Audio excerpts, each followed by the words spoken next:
Gazette du Togo, une vision sur l'actualité togolaise et sur le monde. Bienvenue dans Actu Débat de ce mardi 5 décembre 2017. Actu Débat reçoit pour vous Ildefonse Akpaki, directeur de publication du journal La Gazette du Togo. Et Ildefonse Akpaki, bonjour. Bonjour Elie, bonjour à tous les auditeurs de Métropolis. Merci d'accepter notre invitation, Ildefonse. Ça fait toujours un plaisir. Notre deuxième invité, journaliste confrère également, directeur de publication du journal, ou le responsable bien sûr à la rédaction du journal Vox Populi, c'est ça, Vox Populi, la voix du peuple. Eh bien Cyril, bonjour. Bonjour Elie, bonjour Ildefonse Akpaki, bonjour à tous les auditeurs de Métropolis. Merci. Eh bien, Ildefonse Akpaki, la Gazette du Togo, vous en êtes le responsable. On voit vos images de Lomé à Saint-Cassé sur les réseaux sociaux et au niveau également de votre presse en ligne, la gazette du Togo.com. C'est un travail louable. Oui, mais je crois qu'avant tout, il faut rendre grâce au Seigneur parce que s'il faut que nous comptions sur nos propres forces, nos propres moyens, je crois qu'on n'y arrivera pas. Mais avant tout, je tiens à rendre grâce au Seigneur parce que, quoi qu'on dise, il nous soutient. Ensuite, je l'ai toujours dit, je le dirai toujours, je tiens à rendre hommage à cette jeune équipe dynamique. Nous ne sommes que 5 ou 6. Et je crois que le travail se fait très bien.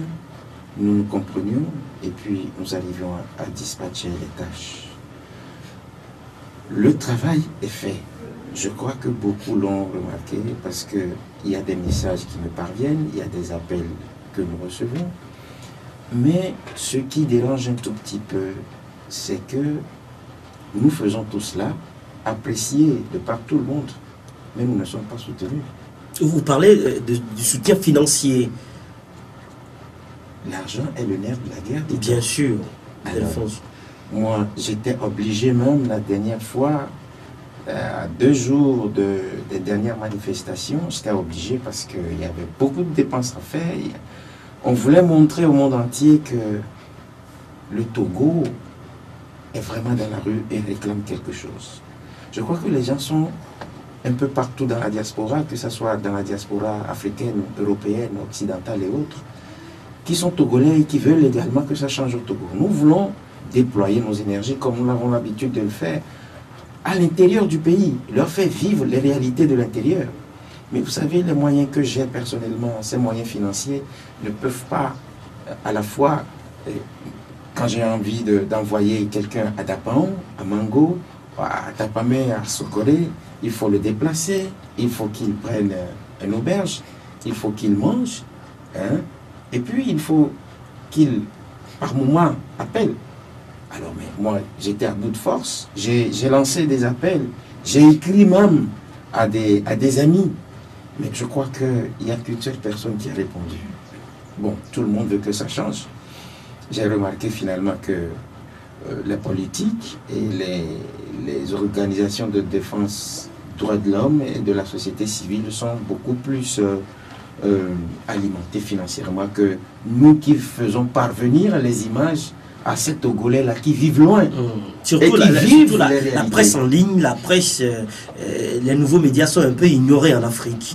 Bon, écoutez, si nous voulons véritablement mettre ensemble ou unir nos énergies, et comme le disent certains qui m'appellent ou bien qui m'écrivent, et quand on les sollicite, ou bien ils vous disent, mais attends, quand tu as besoin de quelque chose, ne tarde pas à faire nous signe.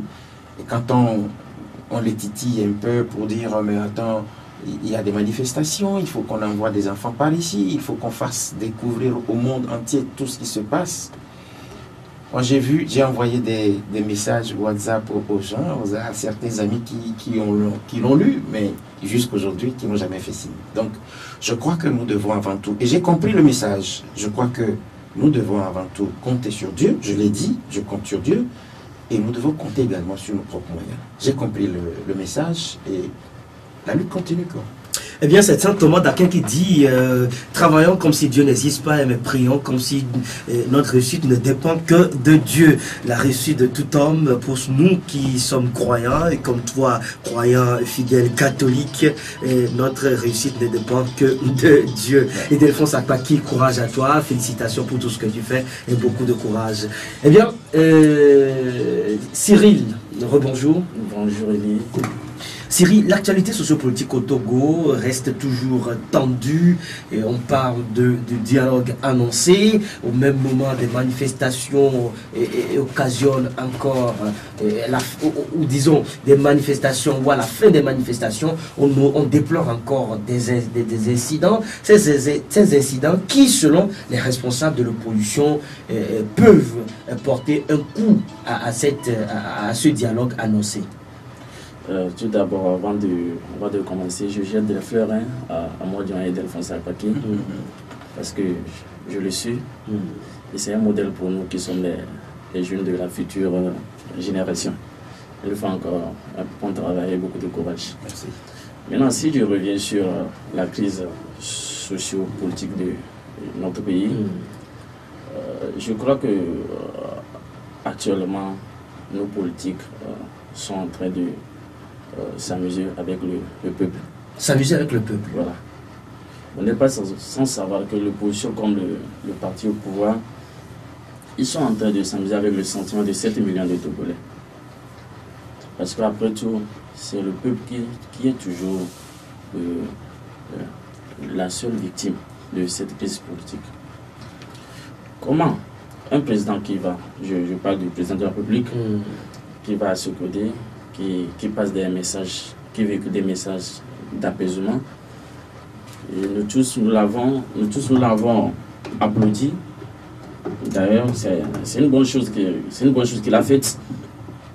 Et déjà le samedi, le 2, à la fin de la manifestation, tout est encore bafoué.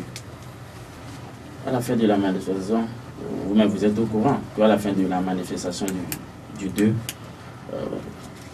il y a les militaires qui étaient sortis, gens qui sont en train de bloquer la voie au niveau de 3 camps, mais il y avait eu des tapages. Il y avait eu des tapages, il y avait eu des blessés. Donc ce qui veut dire, quelque part, au niveau du parti au pouvoir, il y a une contradiction, pour ne pas dire il y a un sabotage. Eh bien, Delphonse Akpaki, est-ce que cet incident qui est arrivé est à imputer au gouvernement togolais, au pouvoir en place?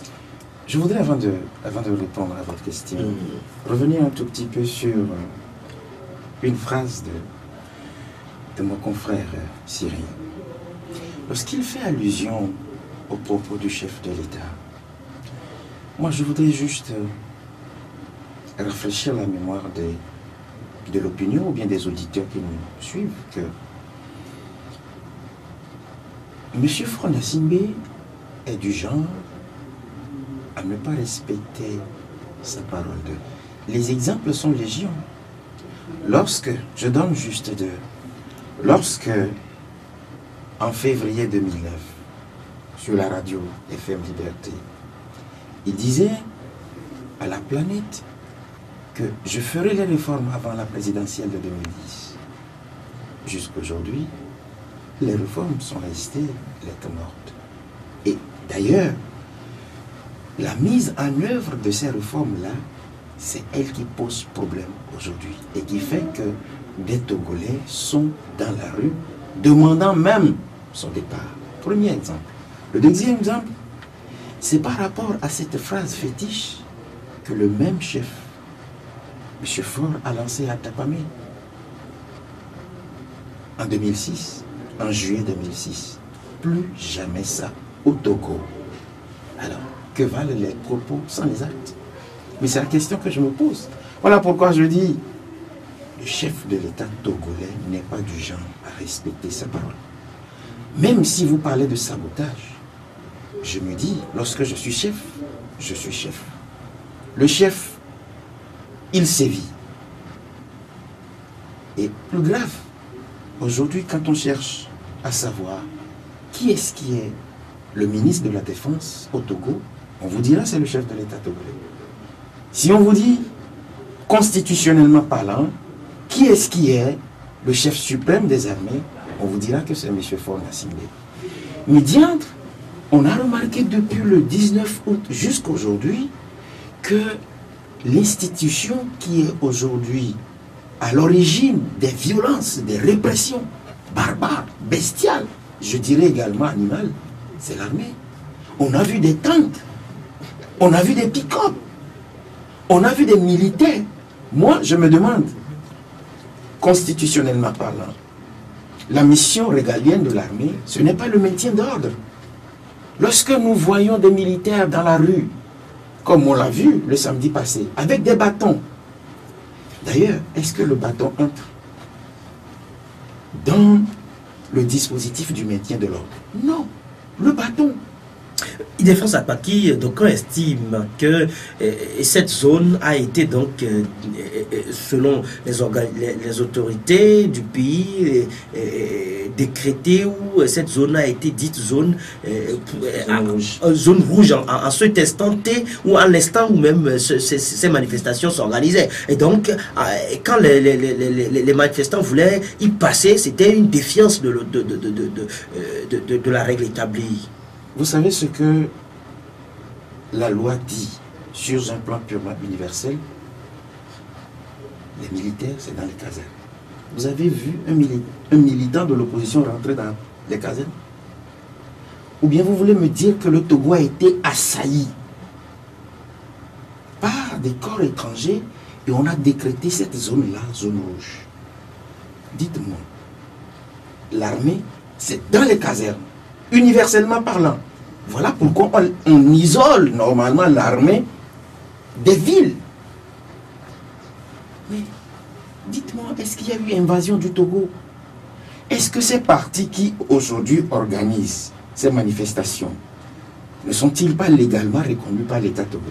Selon les autorités gouvernementales, ils ont eu des informations selon lesquelles certains manifestants dits incontrôlés voudraient envahir des espaces institutionnels, notamment la présidence ou les camps qui s'y trouvaient. Vous savez, je serais d'accord avec les premières autorités sécuritaires du Togo si elles nous disaient que malgré le dispositif sécuritaire pour encadrer, que ça soit du début à la fin, les manifestations, ce dispositif a été attaqué par les manifestants, je comprendrais. Mais qu'on dise que la zone a été décrétée zone rouge parce que, en passant, c'est-à-dire en rentrant à la maison, les gens, ou bien les informations, font état de ce que les gens veulent envahir. Mais il faut encadrer. On ne nous a pas dit qu'on a encadré et que ça a débouché sur quelque chose de mal. On dit on a des informations. Quand on a des informations, c'est vrai que ce sont les autorités-là qui ont ces informations-là. Ils ont la responsabilité de mettre les mesures nécessaires en place. Les mesures nécessaires. Est-ce qu'on nous a dit qu'il y a eu des mesures nécessaires qui ont été prises, exécutées, et ça n'a rien donné pour que les gens, en rentrant à la maison, soient tabassés? Je me demande... Votre question voudrait juste savoir si est-ce que les organisateurs ont été informés de ces mesures. Voilà encore une paire de manches. Est-ce que lorsque ces autorités-là ont eu ces genres d'informations, elles ont invité les premiers responsables de la coalition, les organisateurs, pour porter à leur attention ces genres d'informations, pour que ces derniers aussi prennent des mesures? Parce que moi j'ai vu, quand je couvrais les manifestations, j'ai vu que la coalition a mis en place une équipe de jeunes qui essaient d'assumer la sécurité. Oui. Est-ce que tout ça l'a été fait? Tout ceci a été fait quand même de concert avec le ministre de l'administration, le ministre de la sécurité. Je vais vous dire peut-être une chose. Un de mes reporters a pris sur le courage de filmer une scène piteuse. Quand j'écrivais le papier, c'est ce que j'ai dit. Une scène piteuse et scandaleuse. Des militaires togolais qui avaient arrêté ou qui arrêtaient tous ceux qui arboraient un habit de couleur rouge. Quand je voyais l'image, j'étais scandalisé. Je me suis posé la question de savoir qu'est-ce qui se passe dans notre pays. Quand vous portez le rouge, ce n'est pas la dernière fois, hein, mais avant le samedi, les images sont là, qui parlent. Ce n'est pas au niveau du camp. Pardon. C'est à quelques encablures de l'état-major. Soyons sérieux. En tout cas, le ministère des Infrastructures et des Transports et le ministère de la Sécurité et de la Protection Civile ont sorti un communiqué disant ceci: ce samedi 2 décembre 2017, aux environs de 18 h, un grave accident de la circulation routière ayant occasionné 5 blessés, dont 2 cas très graves, est survenu sur le boulevard de la Cara à hauteur de l'ambassade du Sénégal. Le véhicule en cause est un camion de marque MAN, c'est ça, immatriculé TG 7624 AQ appartenant à monsieur Médié Sibiri, c'est ça, Abdul Rahim, demeurant et domicilié à Argueil et conduit par le nommé Tchakora Salifou. Ce véhicule circulait dans le quartier Douma CC à D8 sur la rue pavée dans le sens Uniprix Centre Baptiste. Arrivé au feu tricolore et voulant tourner sur sa gauche pour reprendre le boulevard de la Cara dans le sens est-ouest, le véhicule, suite à la perte d'équilibre du fait de la surcharge de passagers et du défaut de maîtrise du conducteur, s'est renversé de lui-même sur son flanc droit en face de l'ambassade du Sénégal, occasionnant ainsi de nombreux blessés et d'importants dégâts matériels sur le dit camion. Il convient de préciser que ce camion, dont la première mise en circulation remonte à l'année 2001, est destiné au transport de marchandises, donc inadapté au transport de personnes. Il est immatriculé au Togo le 16 décembre 2014, date de sa dernière visite technique, et ne dispose d'aucune police d'assurance. Pourtant, il transportait ce jour-là des personnes habillées en rouge qui revenaient de la marche organisée par la coalition des 14 partis de l'opposition. Avisés de l'accident, les sapeurs-pompiers et la police se sont transportés immédiatement sur les lieux où, malgré les menaces d'une foule excitée, les pompiers sont parvenus à évacuer les blessés au centre hospitalier universitaire Sylvanus Olympio pour des soins appropriés. Toutefois, le lendemain, lorsque la police s'est rendue à nouveau à l'hôpital pour s'enquérir de l'état des blessés, elle a été informée de ce que, à la demande et sous la décharge de M. Ouro Longa Assidou, secrétaire général du Parti national panafricain, 4 blessés sont sortis contre l'avis des médecins traitant. Le 5e grèvement à terre au monde est pris en charge par l'hôpital. Ces dernières heures, des rumeurs circulant sur les réseaux sociaux font état de la mort de l'une des personnes accidentées. Contactées par les services du CHU Sylvanus Olympio, disent n'avoir pas enregistré de décès parmi les blessés qui leur ont été confiés, tout en présentant ses sincères condoléances à la famille du défunt et ses compassions aux blessés auxquels il souhaite un propre rétablissement. Le gouvernement invite tous les usagers de la route à observer scrupuleusement en toutes circonstances les prescriptions du code de la route afin d'éviter des événements aussi regrettables. Eh bien, juste, c'est une incongruité. Hein. Pourquoi? Est-ce que vous avez pris soin de lire la partie où on disait que le gouvernement ayant pris contact avec les responsables du CHU, ils ne sont pas parvenus à confirmer la mort? Alors, pourquoi présente-t-on des condoléances? Ils estiment que c'est de façon légale. C'est le gouvernement qui mène des enquêtes minutieuses qui arrivent au terme de ce que l'information parue sur les réseaux sociaux est vraie, et on présente des effets. Je voudrais dire que le gouvernement a fait des investigations, il a fait des regroupements qui confirment. Il devait confirmer. Après nos investigations, outre au CHU, il nous est parvenu, ou bien nous sommes aujourd'hui situés par rapport au fait que l'information est vraie. Vous savez, vous pensez que c'est tout ce qui passe sur les réseaux sociaux qui sont vrais? Mais attention, nous avons affaire à un État. Vous voudriez apporter quelques commentaires sur les avis du confrère Ildefonse Agbaki. Voilà, j'aimerais un peu rebondir sur l'accident qui s'est passé le 2 passé à la fin de la manifestation. Je suis très content si le confrère vient de dire tout à l'heure que que tout ce qui se passe sur les réseaux sociaux ne sont pas fiables. Ça m'a beaucoup... Pourquoi je dis ça? Parce que vous n'êtes pas sans savoir que ceux deux-là, il y a beaucoup de personnes et beaucoup d'internautes qui ont écrit sur les réseaux sociaux, surtout via le WhatsApp, que ce sont les milices, les miliciens qui ont attaqué la voiture des manifestants de PNP, tout ça là. Donc c'est eux qui ont causé l'accident. Donc moi personnellement, moi j'ai un ami qui faisait partie de cet accident-là. Donc il m'a donné qui a donné sa version. Voilà, la version même. Donc juste pour dire que le jour-là, il n'y avait pas les milices. Il n'y avait pas les milices. Il n'y avait pas la milice. Au fait, cet accident-là, ça cause c'est quoi? Il avait eu, comment l'appelle-t-on?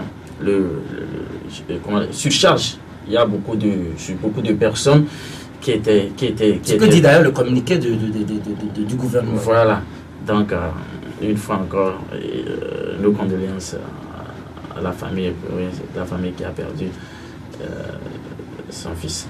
Eh bien, Ildefonse Akpaki, revenons un peu sur ce que ces incidents, ces malentendus peuvent donner comme des impacts négatifs au dialogue annoncé. Tout à l'heure... Vous ne croyez pas? Tout à l'heure, en train d'avoir le studio, j'ai écouté sur une radio le secrétaire général de l'Union des forces de changement, monsieur le docteur Dimongo Pierre, qui a lâché une phrase que j'ai pris le temps de mettre quelque part. Le monsieur Gilchrist, qui a fait une sortie médiatique la dernière fois, a dit beaucoup de choses, surtout par rapport à la crise. Et j'ai été très heureux de l'écouter ce matin dire qu'avant la sortie là, M. Gilchrist avait pris langue avec M. Faure Gnassingbé. Et donc ce qui veut dire que tout ce qui a été dit la dernière fois par M.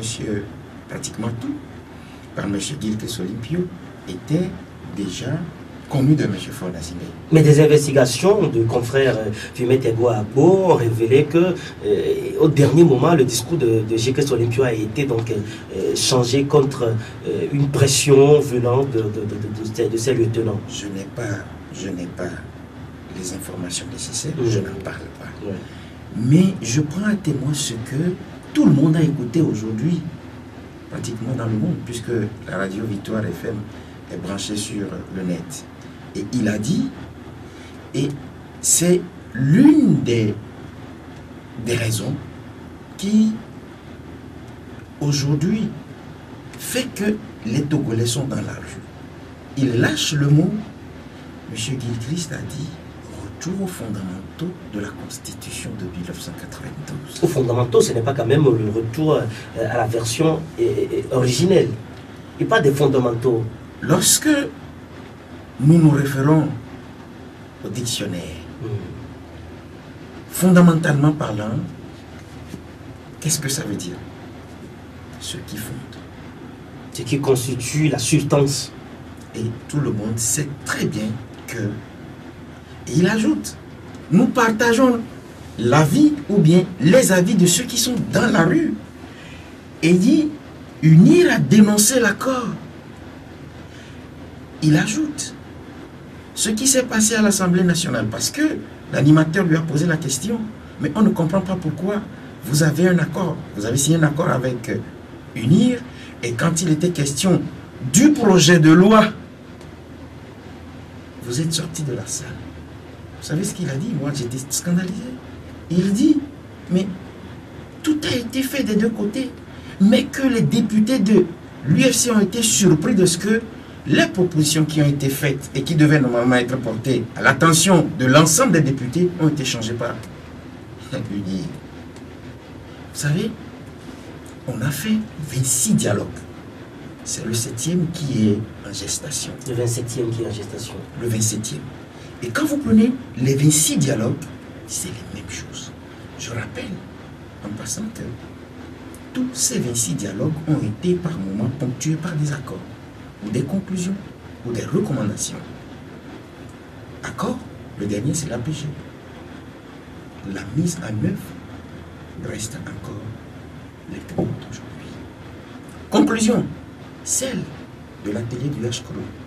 On nous a fait croire qu'on l'a remis ou bien qu'on les a remises, ces conclusions-là au chef de l'État. Recommandation à ces vigiles.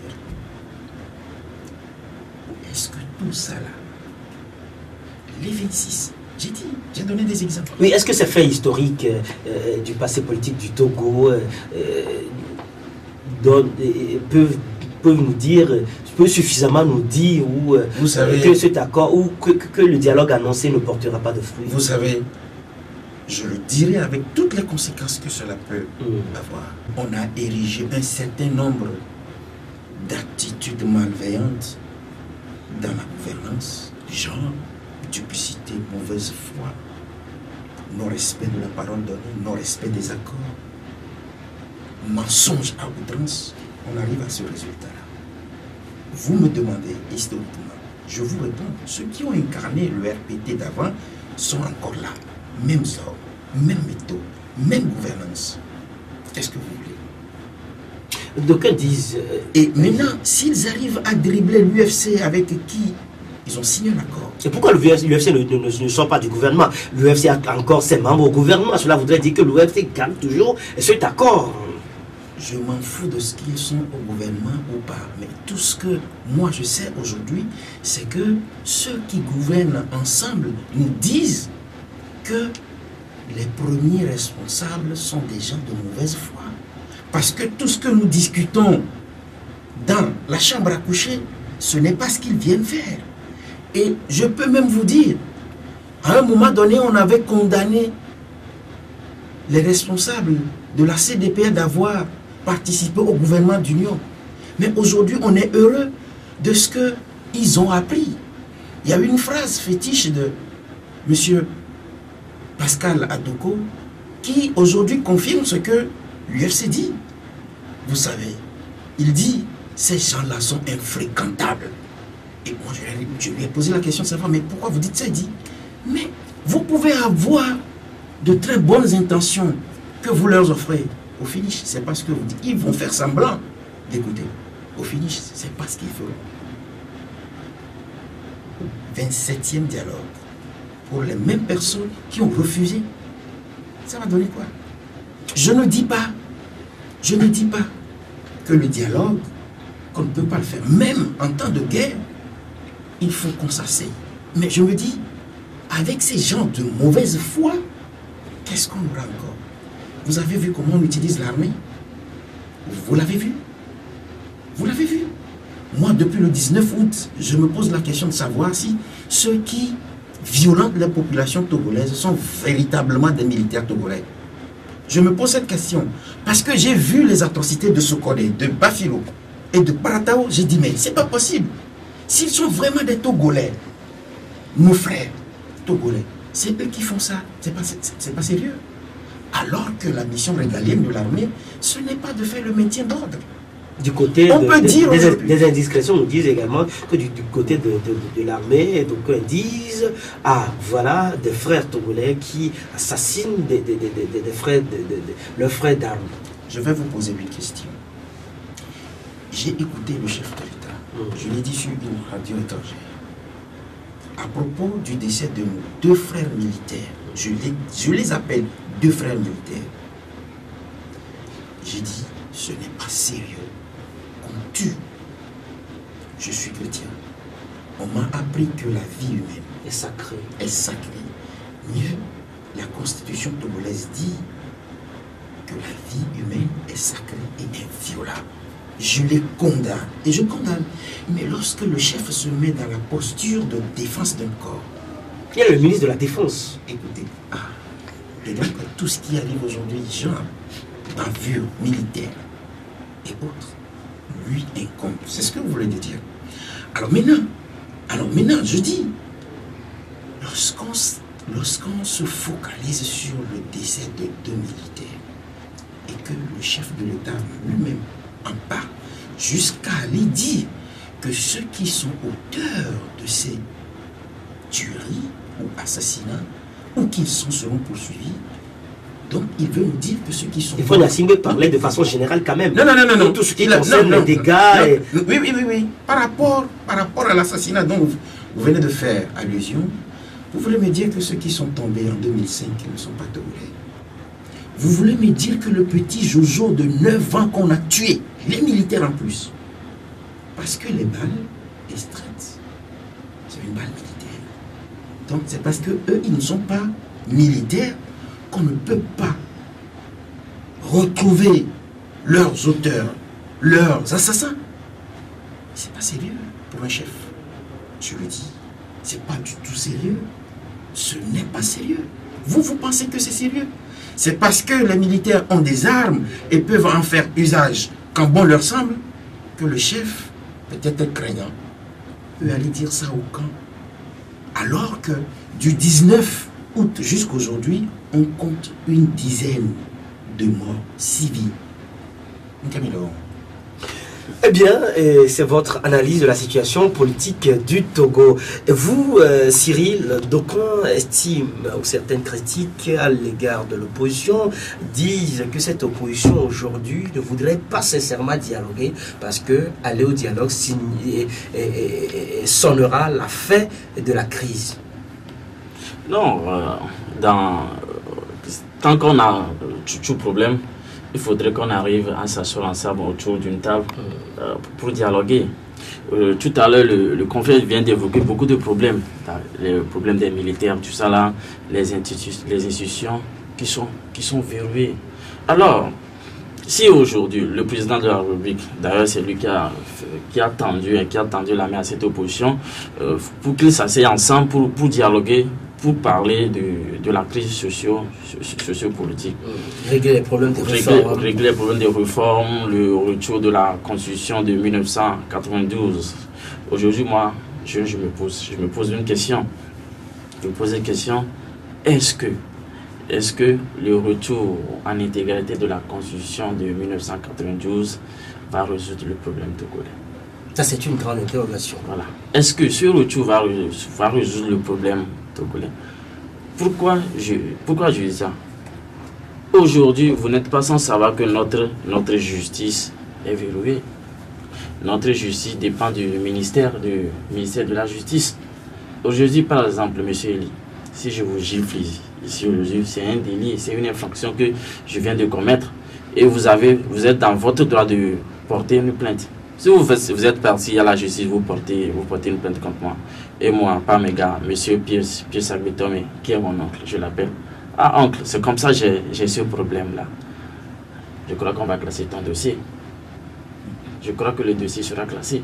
Donc aujourd'hui... C'est de cette justice que pour vous, les Togolais n'en veulent pas. Voilà. Donc aujourd'hui, à l'heure actuelle, le Togo a beaucoup de problèmes. Problèmes de chômage, les jeunes qui sont là, qui ne font rien. Donc aujourd'hui, il faudrait que cette opposition-là et le parti au pouvoir arrivent à trouver un compromis pour régler notre problème aujourd'hui. Et le problème togolais, selon vous, n'est pas essentiellement politique. Voilà. Le problème du Togo aujourd'hui, ce n'est pas essentiellement politique, c'est plutôt social. C'est plutôt social. Aujourd'hui, par exemple, la fois passée, le 2 passé, l'opposition estime il y a plus de 600 000 Togolais qui étaient dans la rue. Si, par exemple, bon, il ne faut pas que je prenne cet exemple-là. Je prends l'exemple d'un jour ouvré. Si aujourd'hui, les jeunes travaillent, ils vont qu'à leurs préoccupations, est-ce qu'ils iront dans la rue? Je dirais non. Je dirais non. Donc aujourd'hui, le problème du Togolais aujourd'hui, je dirais que ce n'est pas la politique. Aujourd'hui, le jeune Togolais, il veut avoir un boulot, il veut manger. Un boulot décent. Voilà. Le jeune Togolais ne veut plus aller à la maison et sa maman va lui dire, il n'y a pas la farine pour préparer. Moi, j'ai connu ça. Peut-être vous-même, vous avez connu ça. Bien sûr. Le doyen Akpaki a connu ça. Peut-être il a connu ça, mais plus que moi. Les histoires les plus tristes écrivent les plus belles histoires du monde, donc on entend que demain il fera beau. Voilà. Donc, aujourd'hui, il faudrait que cette opposition-là, si une fois encore, entre guillemets, la lutte ne soit pas sabotée, il faudrait qu'elle arrive à s'asseoir autour d'une table avec le parti au pouvoir pour aller à ce dialogue-là. Mais aujourd'hui, même si il y a ce manque de confiance, genre le dialogue ne va pas aboutir, on dit souvent chez nous, celui qui ment, on ne brûle pas sa case. Voilà, donc il faut qu'on arrive encore à démontrer ou à accorder ce bénéfice du doute au parti au pouvoir. Donc moi j'estime qu'avec le dialogue qui est annoncé, je crois que même si la totalité des revendications n'est pas satisfaite, je crois qu'une bonne partie sera faite. Eh bien, Ildefonse Akpaki, la grande question que moi je me pose, lui pense que, notre confrère Cyril pense que le problème togolais est essentiellement, ou est beaucoup plus social. Et, selon vous, quel est le problème togolais? Quel est essentiellement le problème togolais? Non, je ne partage pas entièrement son avis. Parce que lorsqu'il y a instabilité politique dans un pays, toutes les autres institutions faillissent. Tout tombe. Alors, c'est la politique qui dirige tout cela. Mais revenons maintenant sur le social dont il a fait allusion. Je parie 1000 contre 1, vérifiez. Les grandes sociétés d'État sont détenues par ceux qui dirigent ce pays. Wassem, le Wassem Gate, vous avez vu des noms qu'on a cités. À un moment donné où il y avait conflit d'intérêts parce que vous ne pouvez pas être actionnaire d'une société et être encore Premier ministre. Et comment vous arriverez à défendre cela? Il y a conflit d'intérêts. On a congédié nos frères alors que c'est eux qui dirigent ce pays. Est-ce que leur mandat qu'ils ont qualifié social est-il social? Wassem Gate, Togo Rail a viré des jeunes. Seko BDP a viré des jeunes. On en a viré à LCF. Alors, la CET également. Attends, la liste est longue. Vous les imputez cela aussi à l'opposition? C'est pas possible. Est-ce qu'on leur impute? Non. Tous ces malheurs qui arrivent au Togo? Ce n'est pas malheur. Ce n'est pas malheur, c'est la malhonnêteté. Il faut qu'on soit clair. C'est-à-dire que vous ne pouvez pas dire que vous êtes en train de gérer et puis dites-vous, la population togolaise est à majorité jeune. Prenez la population togolaise. Mais si vous voulez faire le social, ça doit toucher la couche juvénile, la jeunesse. Mais voilà que cette jeunesse-là, dont vous chantez toutes les fois les louanges, oui, c'est elle que vous virez dans vos sociétés, dans des sociétés dites d'État, où ceux qui sont aujourd'hui détenteurs des grosses actions, excusez-moi, sont au pouvoir. C'est ça le mandat social. Quand vous congédiez les gens dans les sociétés d'État, c'est ça. Voilà le social. Bon, maintenant, par rapport au chef de l'État, moi je reviens toujours là-dessus. Vous savez, on a tendance de dire que je parle du chef de l'État. Mais moi, je suis un tout petit peu intrigué quand je me rends compte que la plus haute autorité de l'État, si elle devait normalement agir, il y aura des choses, des actes que ceux qui sont dans son entourage ne poseront pas. Quoi qu'on dise de feu le général Yadima Mekenyo, tu es qui? Voilà ce qui manque aujourd'hui. Pour vous, le président de la République manque d'une certaine audace? D'autorité, je dirais. D'autorité. Parce que l'autorité, c'est que je ne voudrais pas. J'ai donné des exemples ici. Quand il a dit plus jamais ça au Togo. Quand on a fait des cérémonies de purification pour dire que le sang ne coulera plus. Le sang continue pas à couler. Ou bien je mens. Quand on a lui-même annoncé les états généraux dans l'éducation, dans la santé, jusqu'aujourd'hui. Quand il a dit les réformes seront faites avant la présidentielle de 2010, jusqu'aujourd'hui. Mais c'est l'autorité suprême qui parle. Le français, le petit français, il dit, un homme ne vaut que par sa parole. Et dans nos sociétés africaines, la parole compte. Surtout pour ces genres de personnalités. Je parle, j'exécute. Est-ce que le contexte lui a été favorable?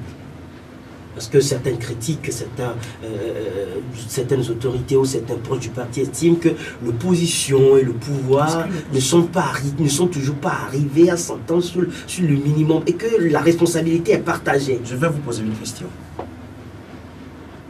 Combien de fois, revenons maintenant sur cette politique, combien de fois le chef de file de l'opposition a écrit au chef de l'État pour qu'ensemble, ils soient pour la mise en œuvre des réformes? Combien de fois? Moi, je note 2. Je ne sais pas s'il y a une 3e. Combien de fois les députés de l'opposition ont fait des propositions par rapport à la réforme? Au moins, je sais qu'il y a eu 2 fois. Bon, vous imputez tout cela à qui? Quand nous avons la volonté, nous proposons. Aujourd'hui, je suis très malheureux. Vous savez, ils sont de mauvaise foi, ces gens-là.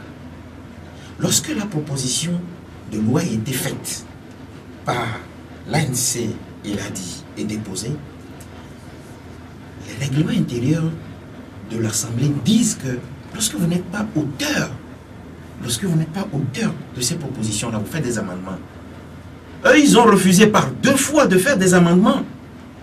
Maintenant, à l'Assemblée nationale, la dernière fois, ils posent un projet de loi ou bien une proposition de loi. Ils demandent maintenant à l'opposition de faire des amendements politiques de poids, de mesure. Parce qu'on a tout. On a l'armée, on a la police, on a la gendarmerie. Si vous refusez, on vous rentre dedans, comme l'a dit quelqu'un. C'est ça. C'est parce qu'on a érigé.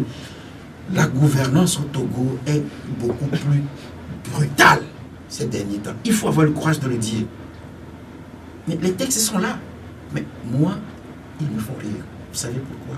Quand vous les voyez dans leur costume. Tout comme. Vous voyez ce qui se passe là. Lorsque au moins 100 personnes sortent dans la rue pour clamer, on vous dit que c'est 2. Et on fait une conférence de presse, on dit mais au début c'est 2, à la fin c'est demi.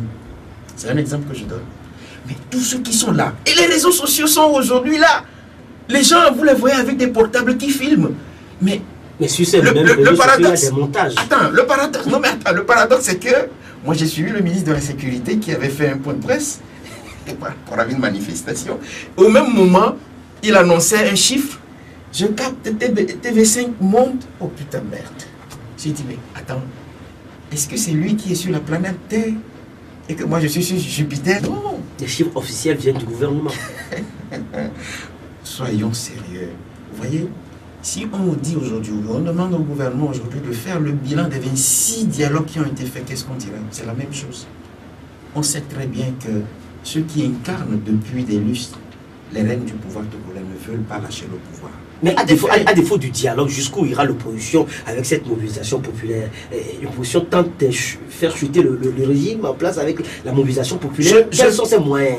Voilà les grandes questions que beaucoup se posent. Je vais peut-être corser un tout petit peu mon intervention par rapport à l'hypocrisie de la communauté internationale. Je dis bien hypocrisie. En 2005, on a vu ce que la communauté internationale a fait. Aujourd'hui, nous voyons, lorsque les gens étaient encore dans les rues au Togo et on demandait le départ de M. Faure Gnassingbé, la communauté internationale a dit, mais il est en plein mandat présidentiel. C'est légal, la communauté internationale agit en légalité, en tant que légaliste. Alors, Robert Mugabe n'était-il pas lui en mandat présidentiel? Robert Mugabe, vous le connaissez? Bien sûr. Il était encore.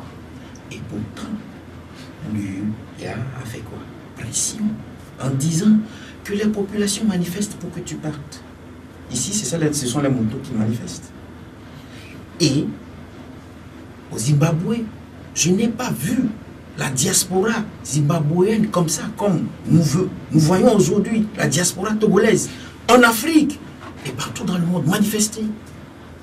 Et pourtant, vous voyez l'hypocrisie de la communauté internationale. Et je suis allé jusqu'à dire qu'en 2005, le bénéficiaire du coup d'État constitutionnel, les commanditaires, les auteurs, normalement, devaient être soumis à la rigueur de la loi. Parce que il est dit, article 54, alinéa 3, vous ne pouvez pas modifier. Vous ne pouvez pas faire un coup d'État constitutionnel. L'article 148 ajoute, si vous le faites, vous avez commis un crime imprescriptible et vous serez soumis devant la rigueur de la loi. Tout ça là. La communauté internationale savait. On ne l'a pas fait. C'est de l'hypocrisie. Et c'est cette communauté internationale, excusez-moi de le dire, si elle sévissait comme elle a sévi dans le cadre du Zimbabwe, je crois que la voix du peuple togolais sera entendue. Mais je suis très confiant parce que nous devons savoir lire dans le signe des temps. Lorsque, il y a quelques mois, le ministre de l'Intérieur gambien a parlé du Togo en demandant la démission du chef de l'État, les gens ont crié, les gens d'ici et ci. J'ai écouté Macky Sall qui a dit que son pays et son armée seront des instruments pour venir déloger tous ceux qui s'accrochent au pouvoir. Et cette même présidence a démenti cela. C'est pas vrai. C'est pas vrai. J'ai lu un communiqué dans lequel... Même au niveau de la Gambie aussi.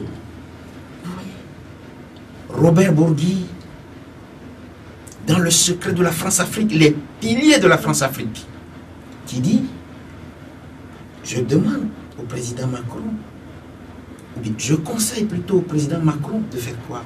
De demander un mandat à l'Union européenne et à l'ONU pour qu'on vienne faire quoi?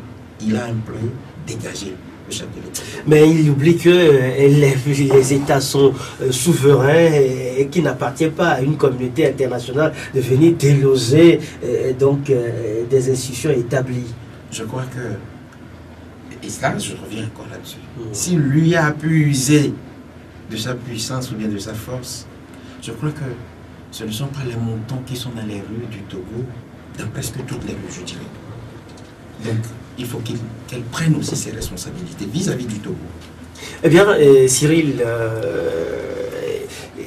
est-ce que ce dialogue, face à tout ce qu'on a aujourd'hui, est-ce que ce dialogue promet? Et à défaut de ce dialogue, vous pensez qu'on réglera le problème avec quel instrument? Le problème togolais dont vous parlez. Ça, c'est une question pertinente. À défaut du dialogue, je crois que le problème va toujours persister.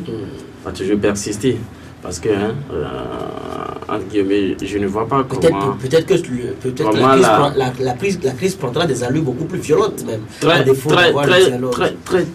violente même. Parce que la crise politique du Togo ne date pas d'aujourd'hui. Mais aujourd'hui, à l'heure actuelle, ça s'est tourné. Ça a eu beaucoup de tournures. Donc, à défaut du dialogue, je crois que nous tous, on aura beaucoup de problèmes. Je voudrais un peu ajouter quelques mots sur le fait que les jeunes sont congédiés au niveau de la sécurité du Wassem. Wassem, c'est chez moi, tout ça là. Moi, s'il y a ce problème aujourd'hui, moi j'accuse les députés, les 91 députés. Pourquoi je dis ça? Je crois que entre l'Assemblée nationale togolaise et celle du Ghana, il y a une différence.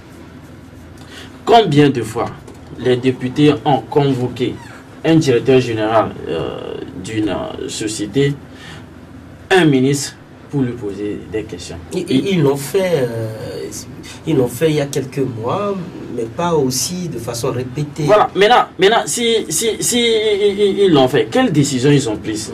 Quelles décisions ils ont prises? C'est leur droit. Maintenant, si par exemple, on convoque ces gens de personnes, ils refusent de venir, ils ont le droit de boycotter l'hémicycle. Les députés ont le droit de boycotter l'hémicycle. Est-ce que tout ça là donne des résultats escomptés? Est-ce que ça... C'est ça le problème? Non, c'est leur droit. Parce que, après tout, vous n'êtes pas sans savoir, ils se voient ensemble pour négocier leur salaire, mais il y a d'autres problèmes qu'ils doivent résoudre. Si par exemple aujourd'hui on dit on a licencié les jeunes de Wassem, appelez le DG de Wassem. La question a été traitée à l'Assemblée nationale, surtout avec l'accident de Wassem. Mais tel que je le disais, ça n'a pas porté de résultats escomptés. Mais si ça n'a pas porté le résultat escompté, qu'est-ce que les députés de l'opposition, entre guillemets, ils ont fait? Ils ont le droit de boycotter les hémicycles. Ils en boycottent par moment. Mais avec ça, est-ce qu'ils ont boycotté? C'est leur droit. C'est leur droit. Ils peuvent dire, si aujourd'hui, vous ne nous expliquez pas pourquoi vous avez licencié les jeunes, nous, on ne revient pas à l'Assemblée nationale. C'est leur droit. Eh bien, merci à vous, Cyril, pour donc toutes ces analyses. Et Cyril, je rappelle que vous êtes donc journaliste à Vox Populi. Eh bien, Ildefonse Akpaki, merci également à toi d'accepter d'être toujours être avec nous pour décrypter les grands sujets de l'actualité sociopolitique du pays. Et bon courage à vous au niveau de la Gazette, ce n'est pas facile, je le dis, et courage. Merci. Eh bien, c'est la fin d'Actu Débat sur la 97.1, Métropole Lomé. Merci de nous avoir suivis ici à Lomé par tout à l'heure. Merci à Rapide Bœuf pour l'assistance technique au micro et l'Iplim Goka Dokanou, c'est bien moi. Au revoir et prenez très bien soin de vous. La vie est une chance, mieux une grâce. La Gazette du Togo, une vision sur l'actualité togolaise et sur le monde. Rejoignez-nous sur le www.lagazettedutogo.com ou sur nos comptes Facebook, Twitter et YouTube. Pour tout contact, écrivez à contact@lagazettedutogo.com ou appelez le 92 80 88 53. La Gazette du Togo, c'est l'information en continu.